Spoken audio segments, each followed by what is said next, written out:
Amelia didn't have the heart to contradict him. Later, she'd remind him that she hadn't agreed to officially date again. Just because she'd failed in her first post-high school launch attempt didn't mean she'd returned to pick up where they left off. Except, Seth's voice could still elicit the sweet tingle of heat inside her, just like it did when he used to find her after a victorious football game, his blonde hair wet from his shower, smelling of Axe and turning her world just a little smoky. He'd always slicked up well off the field also, tonight wearing a white dress shirt, open at the neck, the fabric tight against his frame, honed by hours of cutting wood at his father's lumber mill. He wore a pair of black dress pants, slim at his waist, creased to a fine edge as if he might be trying to prove something. His hair brushed his shoulders, begging to be tangled with her fingers, and his brown eyes fixed on her so long it should stop her heart in her chest. It occurred to her that maybe God had returned her to Deephaven after a semester abroad because she never should have left. Seth's voice turned soft as his hand closed on the camera and urged it out of her grip. Please, put the camera down and let's dance. On the dance floor, Kyle Houston, drummer for the Blue Monkeys, took the mic. He'd shucked off his gray vest, wore his black shirt rolled up at the forearms, and beamed at Kirby and Sabine, then the audience. You might not know it, but my little bro is an Elvis junkie. Curbs, this one's for you and your girl. Behind Kyle, his wife Emma strummed the introductory chords. His low baritone began.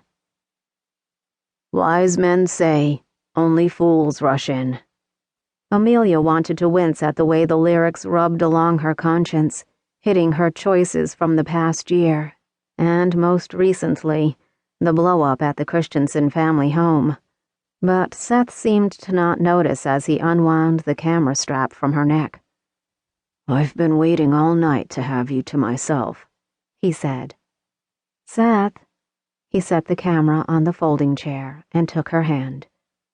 It'll be there when you get back. She couldn't exactly protest with the town watching. Besides, Deephaven expected them to dance. Probably thought they'd be next. A thought Seth confirmed as he took her into his arms. Maybe we should start thinking about our own wedding playlist. Oh, boy.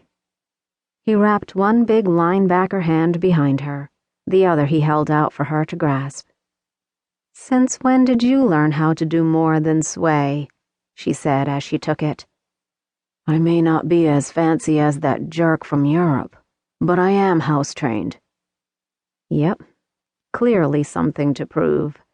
She couldn't be sure where he'd gotten his information about her recent unexpected guest, but someone, maybe even a traitor from the House of Christiansen, had spilled her secrets, probably in an attempt to keep her from repeating her mistakes. She'd hunt down her brothers and pry out the truth at the next family campfire. Now, she met Seth's eyes and recognized hurt behind the veneer of redneck bravado. Roark is gone, and he's not coming back. There, she said it out loud, despite the echo of Roark's words rising up to haunt her. We belong together. Please forgive me. Mr. James Bond had better not show his face in Deephaven again, Seth said, or he'll get a taste of what... Seth, stop. She pressed her hand against his lips. He made a face. Sorry, you're right. Amelia leaned into him, winding her arm around his shoulder, laying her head on his chest. The familiarity of being in his broad, safe embrace caught her up, spoke to her. Maybe she needed this, needed Seth, the boy she'd shared her first kiss with, shared dreams and unraveled her fears with as they lounged under the stars on a beach blanket of stones, the great Lake Superior lapping at their feet. Always, until she left for Prague, those dreams had included each other. Amelia, there you are. The voice